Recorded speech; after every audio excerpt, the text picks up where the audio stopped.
Welcome back. Well, sometimes it is nice to take a few moments to slow down, stop, and smell the roses. Yeah, this time of year, it's nice to take a few moments to slow down, stop, and smell the lilacs. Perhaps you've noticed these familiar spring shrubs are blooming and leaving behind a wonderful scent. In this segment, we head to the Maxwell Arboretum on UNLZ's campus to learn more about the lilacs and why they create such a nostalgic feeling. Hey everybody, I am on Nebraska's East Campus today, joined by Kim Todd. She is with Nebraska Extension. We're talking about one of my favorite shrubs, and it's a lilac. Beautiful time of year for everything that's in bloom right now. I know lilacs, usually what, first part of May they bloom? Actually late May. So they were early this year. Early this year, way early this year. Okay. Which is a little bit of a disappointment for people who want them for graduations or weddings or those kinds of things. But again, what people love about lilacs is the history or the connection to family. And what we get for questions on Backyard Farmer is, we've had this lilac for 40 or 50 years. It was my grandma's or my great-grandma's. How do I manage it? Can I take a piece of it? Can I move it to someplace else? And that's the beauty of lilacs. And you know, our collection is quite old. We have lilacs, the Max Peterson collection, which is now down at Arbor Day Lodge, was in Ogallala. Some of these are 40 or 45 years old. And it is everything from the very early flowering, the ones that are called common lilac, to lots of hybrids. Father Fiala out of Omaha did a lot of breeding on the lilacs.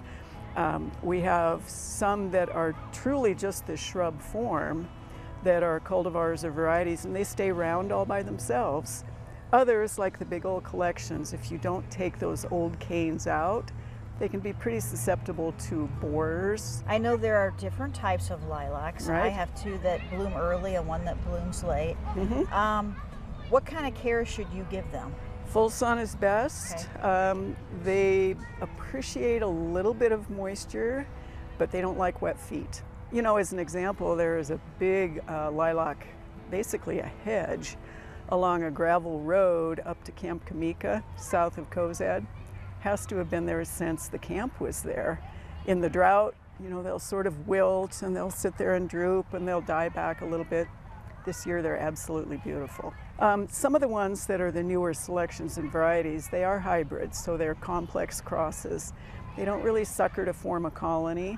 They kind of stay in place. And people will ask us, can I divide those? You know, like the rounded forms or the dwarf Korean lilacs, which are one of the later ones to bloom.